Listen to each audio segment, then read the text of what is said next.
Oxygen नहीं होता है वहाँ पे, किसी को खून की उल्टी होती है, सांस नहीं आती ना, तो एक एक कदम उठाने में बहुत प्रॉब्लम होती है।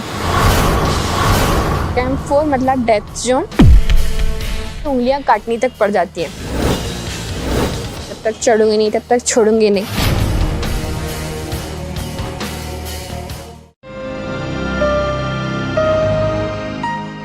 साल 2019 में 22 मई की सुबह मध्य प्रदेश के सीहोर जिले के एक छोटे से गांव भोजनगर में रहने वाली मेघा परमार आज इंटरनेशनल माउंटेन डे के मौके पर जानिए दुनिया के सबसे ऊंचे शिखर पर चढ़ने की पूरी कहानी मध्य प्रदेश की पहली महिला पर्वतारोही मेघा परमार की जुबानी। हम जब हाई एल्टीट्यूड पे पहुंचते हैं तो ऑक्सीजन नहीं होता है वहाँ पे। हम बेस कैंप पहुंचते हैं। बेस कैंप 5645 मीटर की हाइट पे होता है। वहीं आपका हार्ट, जैसे आप 10 मंजिला इमारत की सीढ़ियाँ कैसे चढ़ते हो, दिल हार्ट पंप करता है, वैसे वहाँ पंप करता है। उसके बाद आता है 2 महीने का हमारा एक्सपेडिशन होता है। हमारे 4 कैंप होते हैं और हर कैंप में टफ़ जितनी भी चीज़ें होती हैं वो और बढ़ती जाती हैं।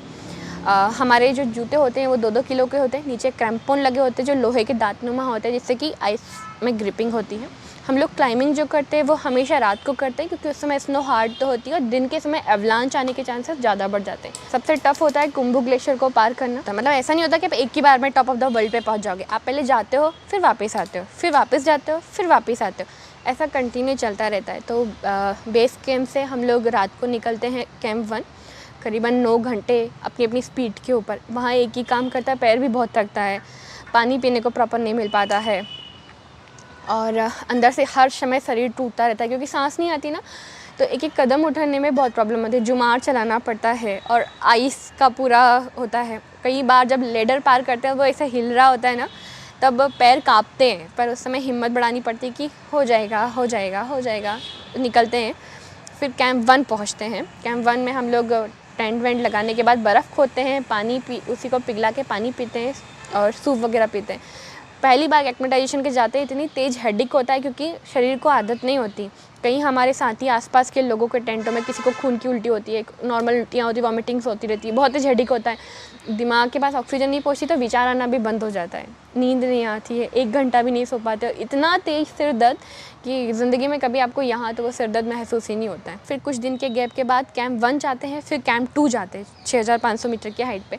वहाँ के चैलेंजेस और बढ़ जाते हैं। वहाँ बहुत तेज़ विंड होती है। हम लोग इस बार जब आए थे 80 किलोमीटर प्रति घंटे की रफ्तार से हवाएं थी। हम सबके टेंट टूट रहे थे रात में। हम 4 लोग एक टेंट में बैठ के टेंट पकड़ के बैठे हुए थे और भट भट तरह से हवाएं आ रही हैं, बैठे हैं, समझ नहीं आ रहा था ये रात कैसे बीतेगी और हेडेक बहुत तेज़ हो रहा है।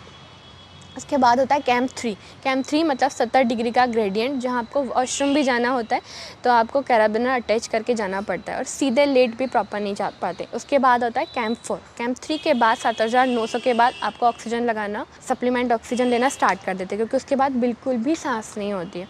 और वहीं इसके बाद आप सबसे ज़्यादा डेड बॉडी को देख पाते हो। होता क्या है कि सबसे ज़्यादा डेथ जो होती है वो ऑक्सीजन ख़त्म होने की वजह से होती है और दूसरी वजह से भी होती है, कोई क्रवास में गिर जाता है।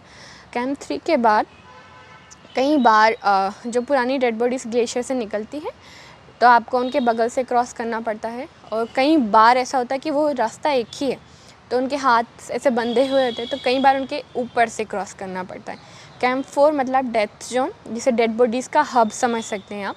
कई लोगों की जिनकी डेथ होती है उन्हें स्लीपिंग बैग में बंद करके, जैसे गेहूं की कैसे खप्पी रख देते हैं वैसे रख दी जाती है, और आपका टेंट जस्ट उसके बगल में होता है। वो पल बहुत कँपाने वाला होता है, बहुत बहुत डर लग रहा होता है। ऐसा लगता है कि पता नहीं अगले पल इनकी जगह हम तो नहीं होंगे। तो मेरी ये ज़िंदगी को बदलने में मांझी द माउंटेन मूवी का बहुत हाथ था। उसका एक डायलॉग था, जब तक तोड़ूंगा नहीं तब तक छोड़ूंगा नहीं। मैंने अपना डायलॉग बनाया था, फिर जब तक चढ़ूंगी नहीं तब तक छोड़ूंगी नहीं। और उसी के वजह से जब मैं थकती थी, अंदर से जो दूसरा वाला दिमाग होता है वो बोलता था जब तक चढ़ूंगी नहीं तब तक छोड़ूंगी नहीं, क्योंकि शरीर तो मकार होता है, वो तो बोलता है दर्द हो रहा है, वापस चलो, बहुत दर्द हो रहा है। 4 दिन बिना खाए हुए हो जाता है, हलक में एक बूंद नहीं जाती है पानी की। 2 दिन हो चुका होता है, मतलब डिहाइड्रेशन की वजह से होंठ ना सफ़ेद पड़ जाते हैं गुलाबी की जगह। सनबर्न की वजह से चेहरे की लेयर इतनी निकल जाती है कि जगह जगह से खून जैसा दिख रहा होता है, बहुत तेज दर्द होता है। फिर उसके बाद समिट पुश होता है जो 18 घंटे का होता है। उस समय ना आपके पास शरीर में जान रहती है, लिमिटेड ऑक्सीजन रहती है और आपका हर पल शरीर बोलता है गिव अप कर दो, गिव अप कर दो। फाइनली 22 मई सुबह 5 बजे टॉप ऑफ द वर्ल्ड पे इंडिया का फ्लैग के साथ थी और -47 डिग्री टेम्परेचर होता है वहाँ पे। मतलब चंद सेकंड भी आप मास्क निकालोगे ऐसा लगेगा सुइयाँ चुभ रही हैं। और ग्लव्स यदि आप मान लो निकालते हैं तो फोस्ट फाइट होता है, जिससे की वजह से उंगलियां काटनी तक पड़ जाती हैं और कई लोगों के, मेरे साथियों की काटनी भी पड़ गई।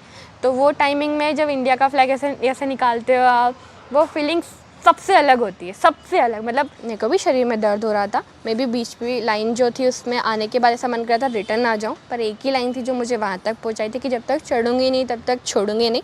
जब हम ये सोच लेते तो हम कुछ भी अचीव कर सकते हैं, कुछ भी। और आप भी अपने अंदर एक ही चीज़ कहिएगा कि जब तक आप अपने टारगेट को डिसाइड करने के बाद उसे पा ना ले तब तक छोड़े नहीं।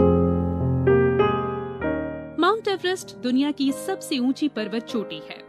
हाल ही में नेपाल और चीन ने संयुक्त रूप से इसकी ऊंचाई 8,848.86 मीटर बताई है, जो कि एवरेस्ट की पुरानी ऊंचाई से 86 सेंटीमीटर ज्यादा है। यानी अब एवरेस्ट फतह करने के लिए 86 सेंटीमीटर और चढ़ना होगा।